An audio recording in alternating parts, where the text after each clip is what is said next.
Hello everyone, welcome to Testbook super coaching for bank exams और food corporation of India AG3 के इस series में आप सबका स्वागत है। जी हाँ, पिछले कुछ लेक्चर्स के अंदर हमने डिस्कस किया था करंट अफेयर्स के कुछ questions. We talked about geography, history और अभी हमारी बात होगी जनरल साइंस को लेके। तो कुछ बेसिक क्वेश्चंस जनरल साइंस के आज के सेशन के अंदर हम डिस्कस करने वाले हैं। इन क्वेश्चंस के आंसर्स जो भी आपको लगते हैं आप कमेंट सेक्शन में डाल दीजिएगा। सो असिस्टेंट ग्रेड 3 की ये एग्जाम्स है जिसमें जनरल स्टडीज आता है, जहाँ पे हिस्ट्री, ज्योग्राफी, साइंस, इसके अलावा करंट अफेयर्स, इकोनॉमिक्स, इसके भी कुछ क्वेश्चंस पूछे जाते हैं। 25 मार्क्स का फेज 1 में ये पेपर आपके सामने आएगा और उसी के हिसाब से प्लस जो फेज 2 है उसके भी हिसाब से हम लोग यहाँ पे कुछ क्वेश्चंस आपके लिए कवर कर रहे हैं। तो साइंस का ये हमारा पहला सेशन होगा जिसकी शुरुआत अभी आपके लिए की जाएगी। एक और चीज, ये सेशन आपका मंडे टू फ्राइडे होता है, रोज 1 बजे इस सेशन को हम आपके लिए कंडक्ट करते हैं। दोस्तों, अगर अभी तक आपने चैनल को सब्सक्राइब नहीं किया होगा तो जल्दी से चैनल को एक बार सब्सक्राइब कर दीजिएगा। आने वाले समय में आपको सारे लेक्चर्स की जानकारी यहाँ पे मिल जाएगी।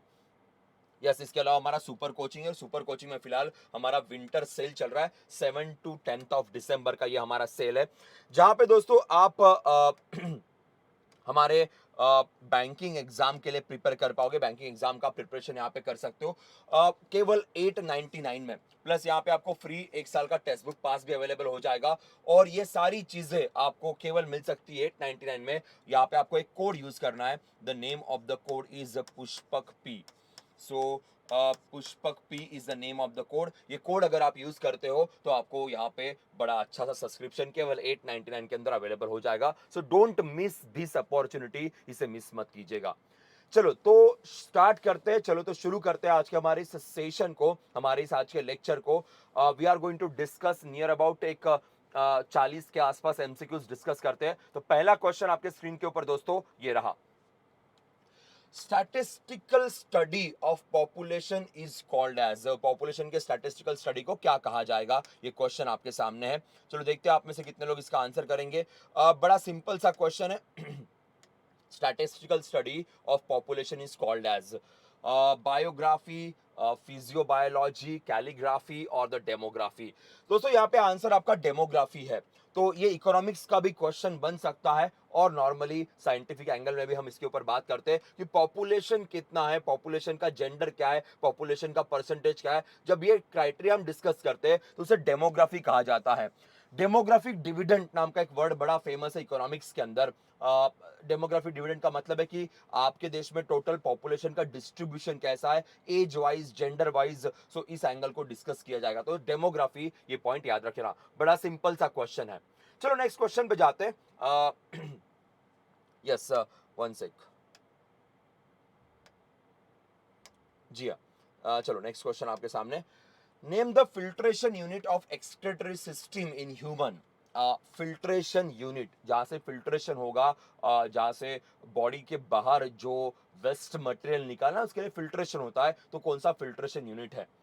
किडनी के अंदर, हमारे किडनी के अंदर देर आर मल्टीपल नेफ्रॉन्स, अलग अलग नेफ्रॉन्स होते हैं। So nephrons are the in filtration units के। उसके बाद फिर यूरेथ्रा के थ्रू यूरेटर में जाएगा और फिर वहां से वो बॉडी के बाहर निकलेगा। न्यूरॉन्स तो नॉर्मली हमारे नर्वस सिस्टम का पार्ट होता है, जो हमारा ब्रेन और स्पाइनल कॉर्ड है उसका न्यूरॉन बिलोंग करेगा। नेफ्रॉन्स जो है किडनी के अंदर है, जिसके थ्रू फिल्ट्रेशन होगा और वेस्ट मटेरियल बॉडी के बाहर जाने के लिए फिर यूरेथ्रा और यूरेटर ये हेल्प करेंगे, याद रखिएगा। सो ये हो गया हमारा फिल्ट्रेशन का एक्सक्रीटरी सिस्टम का यूनिट। नेक्स्ट क्वेश्चन आपके सामने। Human heart is covered by the double membrane sac called as. उसे क्या कहते हैं। ह्यूमन हार्ट जो होता है वो डबल मेम्ब्रेन सैक में कवर्ड रहेगा, उसे क्या कहा जाएगा। प्लूरा, कूरा, एपिकार्डियम और द पेरिकार्डियम। जी, आंसर एक बार कमेंट सेक्शन में डाल दीजिएगा, आपको क्या लगता है। मोस्टली कंफ्यूजन यहाँ पे इन दो में होता है कि एपिकार्डियम कहा जाए या पेरिकार्डियम कहा जाए। ये कंफ्यूजन काफी बार होता है। दोस्तों इसका आंसर इज पेरिकार्डियम की बात करेंगे। देखिए ये हार्ट है, के हार्ट की बात करेंगे तो जो आउटर आपको यहाँ पे दिख रहा है double layer system, this is called as a pericardium. उसके अंदर फिर एपिकार्डियम है, फिर मायोकार्डियम है और फिर एंडोकार्डियम है। तो सबसे अंदर वाली जो लेयर है उसे एंडोकार्डियम कहेंगे। उसके बाहर फिर यहाँ पे मायोकार्डियम है, देन यहाँ पे एपिकार्डियम और यहाँ पे फिर आपका पेरिकार्डियम आ जाएगा। तो pericardium is the outer sac, outer layer जो रहेगी वो पेरिकार्डियम रहेगी। तो डबल एक यहाँ पे लेयर बन जाती है जिससे पेरिकार्डियम बनेगा, फिर उसको वो प्रोटेक्ट करेगा एपिकार्डियम को, वो प्रोटेक्ट करेगा मायोकार्डियम को, सबसे नीचे एंडोकार्डियम, और फिर उसके अंदर बाकी सारी जो हार्ट की सिस्टम है वो काम करेगी। तो इस तरीके से ये डबल मेम्ब्रेन सैक होता है जिसके अंदर ह्यूमन हार्ट रहेगा। जी, turmeric turns into which colour in basic solution? Acidic और बेसिक सॉल्यूशंस होते हैं, टर्मरिक हल्दी की बात करेंगे तो ये कौन से कलर में कन्वर्ट हो जाएगा? जी हाँ, रेड, येलो, पिंक और blue, what do you think क्या कलर रहेगा? Again a very basic question दोस्तों, यहाँ पे आपका आंसर बन जाता है, answer is red. Red colour की यहाँ पे बात की जाएगी।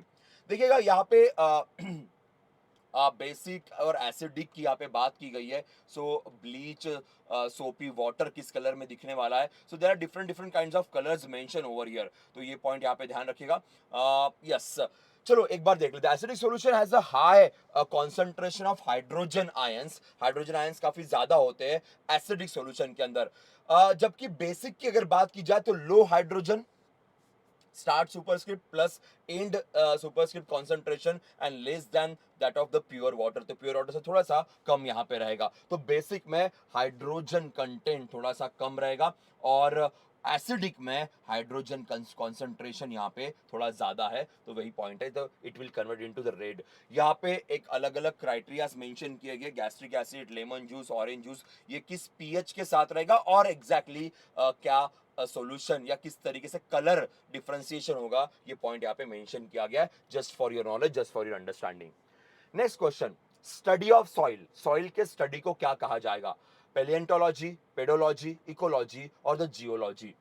जी हाँ, स्टडी ऑफ सॉइल, वैसे अगर आप देखते हो उसे अच्छे से पढ़ते हो आपको आंसर आ ही जाएगा। पैलेंटोलॉजीज जीवाश्म विज्ञान जिसे यहाँ पे कहते हैं कि पैलेंटोलॉजीज की किस तरीके से इवोल्यूशन हुआ, जो हमारे एनिमल्स है, जैसे डायनासोर्स है, उसका स्टडी अगर करना होगा तो वो सारी चीजें आपके जीवाश्म विज्ञान के अंदर जाएगी, पैलेंटोलॉजी। पेडोलॉजी, जी हाँ, ये हमारा आंसर है, pedology is the answer. Soil की स्टडी अगर करनी होगी तो उसे पेडोलॉजी कहेंगे। इकोलॉजी ऑब्वियसली एनवायरमेंट की बात जब की जाती है, आपके सराउंडिंग की जब बात की जाएगी। And geology is about the deep earth, earth का स्ट्रेटा कैसा है, किस तरीके से स्टोन्स या रॉक्स का डेवलपमेंट हुआ, वो सारा जियोलॉजी के अंदर आपका आ जाएगा। So pedology is about the soil, study of soil. चलो आगे बढ़ते हैं, नेक्स्ट क्वेश्चन आपके सामने। Which of the following metals is alloyed with the gold to make it harder? Gold को हार्ड करने के लिए किस मेटल के साथ ये अलॉय बनाया जाएगा, किस मेटल के साथ उसे मिक्स किया जाएगा? अलॉय आपको पता होगा कि जब मेटल के साथ मिक्स किया जाएगा तो उसके कुछ फीचर्स में चेंजेस देखने को मिलते हैं। तो यहाँ पे गोल्ड थोड़ा और हार्डर बन जाएगा और थोड़ा स्ट्रॉन्गर बन जाएगा। तो एग्जैक्टली किसके साथ मिक्स करने की यहाँ पे बात की जा रही है? जी आंसर कीजिएगा। नॉर्मली ज्वेलरीज बनाते वक्त भी कई बार इस मेटल का यूज करते हैं, और जो पीलापन है गोल्ड का वो भी बरकरार रहता है। तो आंसर यहाँ पे कॉपर है। कॉपर के साथ नॉर्मली मिक्स करेंगे तो हार्डर भी बन जाएगा और साथ में जो उसका येलोइशनेस है वो भी मेंटेन रहेगा। नेक्स्ट क्वेश्चन, ऐसा unit of surface tension, surface tension का ऐसा यूनिट क्या है? सिस्टम इंटरनेशनल की बात की जा रही है। सो सरफेस टेंशन के लिए कौन सा ऐसा यूनिट हम लोग यूज करते हैं? फिजिक्स का ये क्वेश्चन है। वैसे आपके साथ एक मैं नोट्स शेयर कर दूंगा जहाँ पे हम डिटेल में सारे यूनिट्स मेंशन किए रहेंगे, तो वो आपके लिए थोड़ा बेटर रहेगा स्टडी करने के लिए। जी हाँ, answer of this question is right, answer is Newton पर मीटर की बात करते हैं, जो सरफेस टेंशन का हमारा एसआई यूनिट बन जाएगा। नेक्स्ट क्वेश्चन, जी हाँ, अच्छे से पढ़िएगा।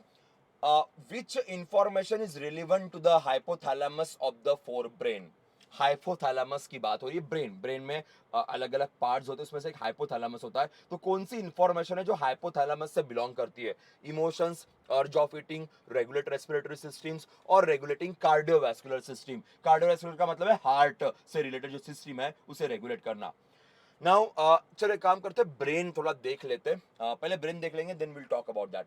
सो दिस पोर्शन इज हाइपोथैलेमस, इसे हाइपोथैलेमस कहा जाएगा। ओके, ये जो उसके ऊपर वाला portion is called as thalamus, ये पेनियल ग्लैंड होता है कि ये superior colliculus, inferior colliculus and the cerebellum, cerebellum यहाँ पे आएगा पीछे, एग्जैक्टली पीछे आता है और फिर यहाँ से स्पाइनल कॉर्ड स्टार्ट होगा। This is the pituitary gland, ये पिट्यूटरी ग्लैंड है के एंड दिस सिंगुलेट जाइरस यहाँ पे दिखाई देगा, but this is the portion hypothalamus की बात हो रही है। सो हाइपोथैलेमस इज नॉर्मली यहाँ पे फंक्शन की अगर बात की जाए तो अर्ज ऑफ ईटिंग, ये यहाँ पे आपका आंसर बन जाएगा। This is the part of the brain, brain का पार्ट है। ये जो पोर्शन है यहाँ पे जो आपको दिख रहा है हाइपोथैलेमस, थैलेमस के नीचे, इसे मिड ब्रेन कहेंगे। ये पॉन्स वैरोली है, ये मेडुला ऑब्लोंगोटा यहाँ से स्टार्ट होता है, तो इसको हम ब्रेन स्टेम कहते हैं। ये जो पोर्शन है, चलो मैं यहाँ पे एक बार कलर चेंज कर देता हूँ तो आपको अंडरस्टैंड करने के लिए थोड़ा बेटर हो जाएगा। जी हाँ, ये जो है ना यहाँ पे जो तीन आपको दिख रहा है, इन तीन को हम लोग ब्रेन स्टेम कहते हैं और फिर यहाँ से स्पाइनल कॉर्ड स्टार्ट हो जाएगा। This cerebellum is again a very important, काफी इंपॉर्टेंट है। याददाश्त की अगर बात की जाए तो ये यहाँ से काफी ज्यादा रिलेट करता है। एंड पिट्यूटरी ग्लैंड जो है ये भी काफी इंपॉर्टेंट रहेगी हमारे ओवरऑल ग्रोथ के एंगल में देखा जाए तो। सो ये है हमारे ब्रेन के कुछ पार्ट्स। नेक्स्ट क्वेश्चन पे जाते हैं। Bluish colour of water in deep sea is due to, deep sea में जो वाटर का ब्लूइश कलर आता है उसके पीछे क्या रीजन रहेगा, उसके पीछे क्या रीजन होता है कि क्यों आता है ये। जी हाँ, बड़ा सिंपल सा क्वेश्चन है, आप आराम से इसका आंसर कर पाएंगे।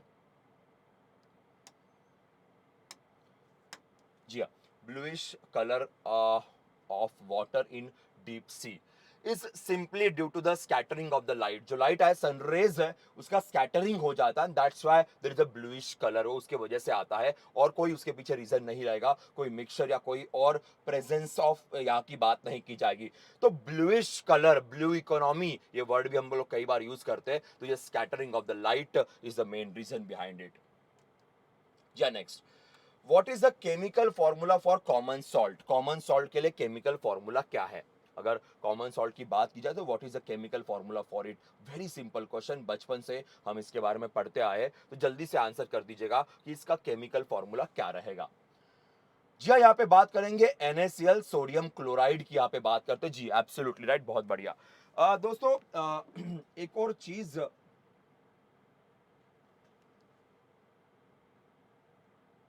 Just one sec. जी हाँ, हम आपके जो आपके लिए सेल चल रहा है उस सेल के बारे में एक बार बात कर लेते हैं कि जिस सेल की हम बात करते हैं नॉर्मली विंटर का हमारा सेल चल रहा है, तो इसके लिए अप्लाई कैसे किया जाए, किस तरीके से इसे गो थ्रू करें, तो एक बार वहाँ पे बात कर लेते हैं, ठीक है।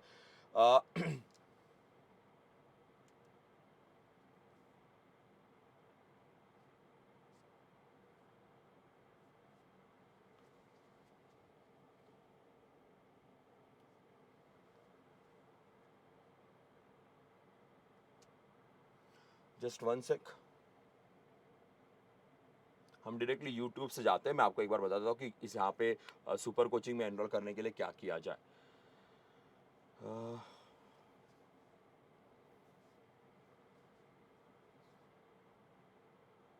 जी हाँ, ये हमारा सपोज बैंकिंग का चैनल है, ठीक है। ये मैंने जनरल स्टडीज़ का सेशन ओपन कर दिया, ठीक है। इसके नीचे यहाँ पे आपको लिंक मिल जाएगी, ठीक है। अगर आपको सुपर कोचिंग में एनरोल करना है so you will get the link over here. Link से जाते हैं सुपर कोचिंग के अंदर हमारे टेक्स्ट बुक के ऐप में। यहाँ टेक्स्ट बुक के ऐप में जाने के बाद आप सुपर कोचिंग में जाइए। सुपर कोचिंग में आपको अलग अलग एग्ज़ाम सिलेक्ट करने का मौका मिलेगा, तो एसएससी सिलेक्ट करना है, बैंकिंग सिलेक्ट करना है, तो आप कोई भी एग्ज़ाम जो इस एग्ज़ाम के लिए आपको प्रिपेयर करना है आप उस एग्ज़ाम को सिलेक्ट कर सकते हैं। सपोज मैंने बैंकिंग सिलेक्ट कर दिया, ओके। तो बैंकिंग सिलेक्ट करने के बाद यहाँ पे देखिए बैंक एग्जाम्स में हमें आ गया। एक कॉम्बो पैक भी आपके पास अवेलेबल है, केवल बैंक एग्जाम में भी आप जा सकते हो। यहाँ पे नीचे अगर इसमें आप नीचे आते हो तो आपको सारे सुपर कोचिंग्स देखने को मिल जाएंगे, कौन से सुपर कोचिंग्स अवेलेबल है। और नीचे यहाँ पे आप चूज कर सकते हो। फॉर एग्जाम्पल मैंने ये चूज कर लिया, ओके। सो मैंने 1 महीने का चूज कर लिया, जहाँ पे आप कूपन कोड अप्लाई कर सकते हो। So I will apply the coupon code, coupon code यहाँ पे चलो यहाँ पे थोड़ा सा टाइपिंग का इशू है, तो यहाँ पे पुष्पक पी ये कूपन कोड आप यूज कर दोगे तो आपको ये सुपर कोचिंग केवल 899 के अंदर अवेलेबल हो जाएगी। साथ में आपके पास यहाँ पे टेक्स्ट बुक पास भी अवेलेबल हो जाएगा 1 ईयर का। सुपर कोचिंग में आपको कौन सी फैकल्टीज है, कौन से लेक्चर्स रहेंगे, सबकी जानकारी यहाँ पे मिल जाएगी। तो आदित्य सर का एक सेशन आपको यहाँ दिखेगा जहाँ पे सुपर कोचिंग को कैसे एनरोल किया जाए या किस तरीके से सुपर कोचिंग के अंदर पढ़ाई की जाए, इस सब की जानकारी यहाँ पे सर ने दी हुई है। तो गाइज इससे गो थ्रू करना मत भूलिएगा, will be very important for you. तो और भी अगर आपको कुछ डाउट्स या कोई क्वेरीज आती है तो आप हमारे टीम के साथ कभी भी कनेक्ट कर सकते हो। चलो तो अभी आगे बढ़ेंगे एंड स्टार्ट कर देंगे, नेक्स्ट क्वेश्चन की तरफ जाते हैं। नेक्स्ट क्वेश्चन आपके स्क्रीन के ऊपर ये रहा।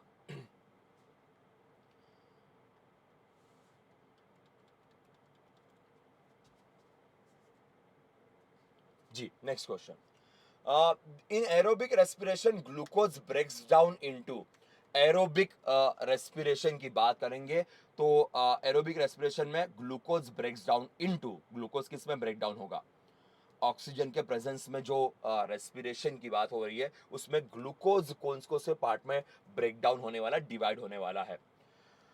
जी हाँ, ग्लूकोज ब्रेक डाउन नॉर्मली होता है कार्बन डाइऑक्साइड, वाटर और एनर्जी के अंदर।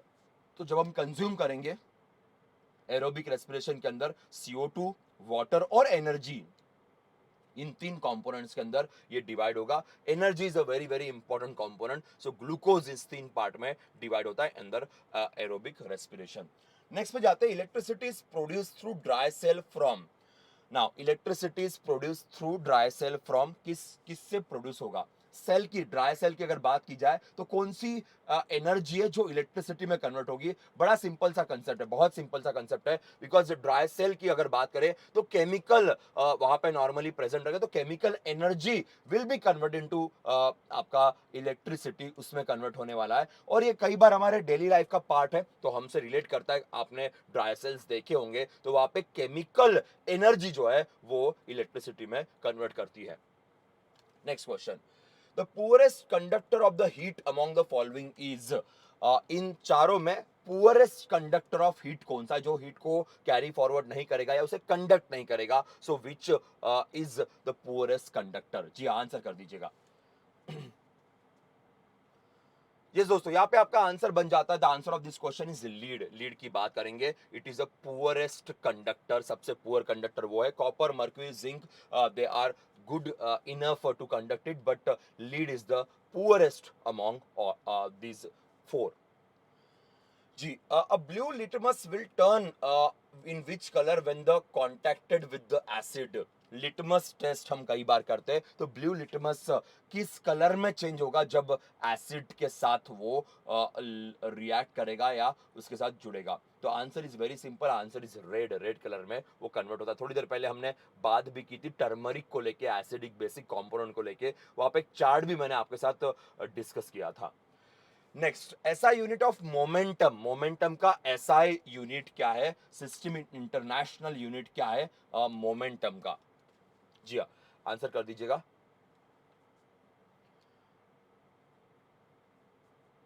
Yes, answer of this question is kilogram metre per second. जी हाँ, किलोग्राम मीटर पर सेकंड की बात करेंगे, so it's SI unit of momentum.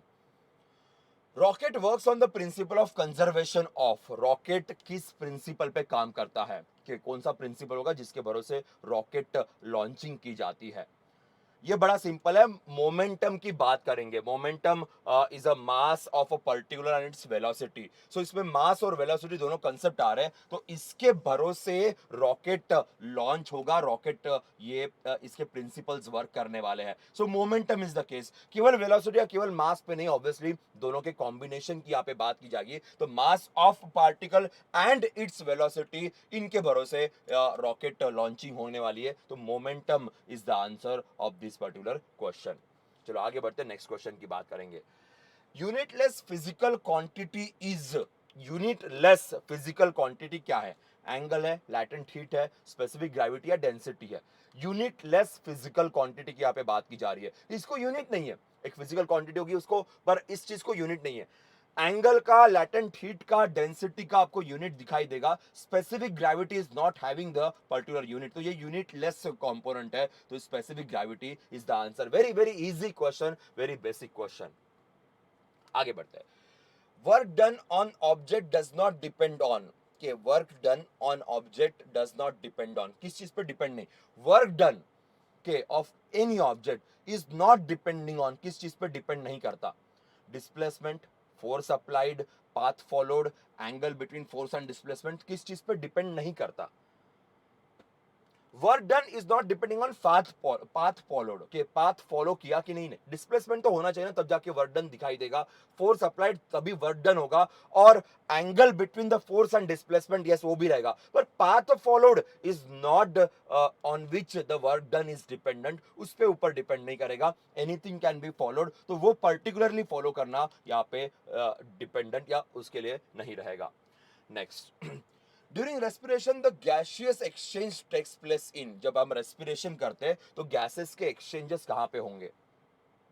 हम जब रेस्पिरेशन करते हैं तो नॉर्मली O2 CO2 इन गैसेस में एक्सचेंज होगा, जो फिर ब्लड फ्लो के थ्रू हमारे बॉडी में O2 को सप्लाई करेगा और बॉडी के हर सेल से CO2 निकाल के लेके आएगा. तो लंग्स और एल्वियोलाई की बात करेंगे. देखिए ये लंग्स है हमारे, उस लंग्स के अंदर ये जो है इसे एल्वियोलाई कहते हैं. यहाँ पे नॉर्मली ये एक्सचेंज होता है. तो जो CO2 है ब्लड में से वो निकाला जाएगा, उसे बाहर बॉडी से डाल देंगे, और जो O2 हमने कंज्यूम किया है वो O2 फिर ब्लड फ्लो में डाला जाएगा. तो लंग्स के अंदर ये एल्वियोलाई होते हैं जिसमें ये आपको एक्सचेंज दिखाई देगा. नेक्स्ट क्वेश्चन आपके सामने. Rickets is caused by the deficiency of which vitamin. Rickets ये किस विटामिन के डेफिशिएंसी से होता है. Rickets happens due to vitamin D. Bone का डिजीज है, बोन के ग्रोथ के ऊपर इंपैक्ट करता है, तो विटामिन डी. देखिए vitamin B1 beriberi, vitamin A night blindness, vitamin B3 pellagra, C scurvy, D rickets ये हम बचपन से ही पढ़ते आ रहे हैं. के क्लॉटिंग फैक्टर्स की बात करेंगे, आयरन के एनीमिया, एंड आयोडीन की बात करें तो goitre. These are some diseases. So यहाँ पे बाकी भी विटामिन की लिस्ट डाल के रखी हुई है, आपके लिए दिक्कत नहीं जाएगी. तो बोन्स की जब भी बात होगी तो विटामिन डी यहाँ पे बहुत बड़ा रोल प्ले करेगा. Next. Which of the following is a longitudinal wave. कौन सी लॉन्गिट्यूडनल वे है. Very simple, very very simple question. Longitudinal wave किसे या इसमें से कौन सी रहेगी. So sound wave is a longitudinal wave, उस एंगल में वो आगे बढ़ती है. सो यस साउंड वेव की यहाँ पे बात की जाएगी. डायरेक्शनल वेव्स बाकी normally radio waves directional angle में जाने वाली है. This is a longitudinal wave. Substance which allows some light to pass through is called as. अगर किसी चीज से लाइट पास होता है तो उसे क्या कहा जाएगा, उस सब्सटेंस को हम लोग क्या कहेंगे. ट्रांसपेरेंट, ट्रांसल्यूसेंट, ओपेक या नन ऑफ द अबव.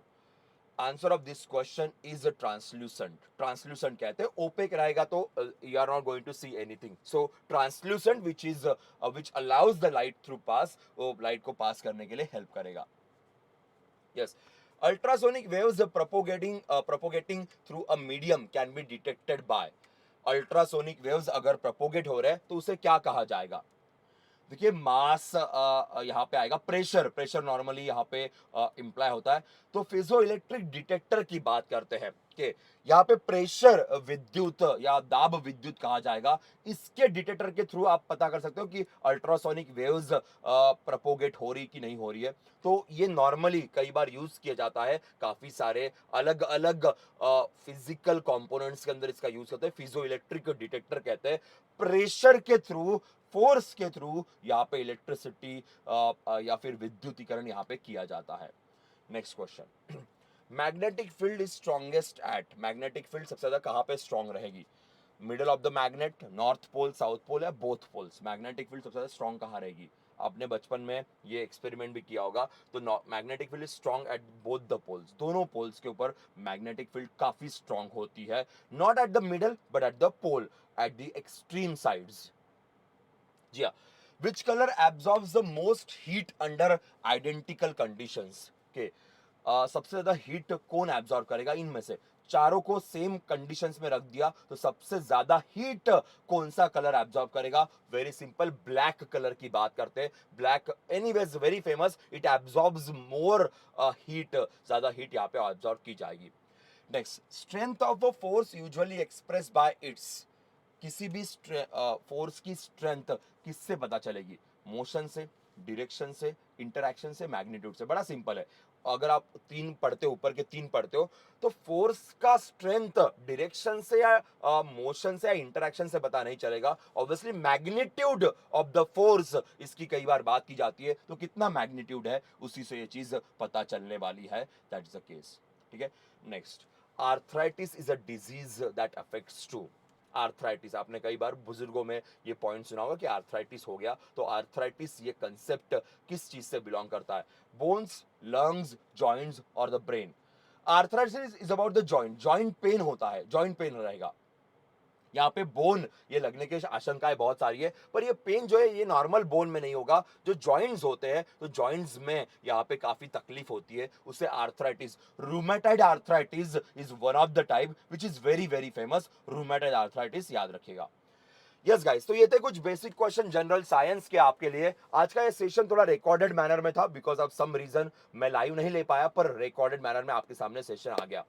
तो और मुलाकात होगी नेक्स्ट वीक आपके साथ, और भी क्वेश्चंस हम डिस्कस करेंगे। पर एक पॉइंट मत भूलिएगा, यहाँ पे आपके पास एक कूपन कोड यूज करना है। The coupon code is Pushpak P. So if you use this coupon code you will get the discount on your bank exam super coaching. So don't forget to use this, और साथ में text book पास भी आपके पास available हो जाएगा। ठीक है। So that's all from my side. यहाँ पे रुक जाते हैं, and will see you in the next week with some fresh questions, और लाइव तरीके से हम आपके साथ बात करेंगे। ठीक है। तब तक के लिए bye bye, take care, safe रहिए, सुरक्षित रहिए और पढ़ते रहिएगा। बाय।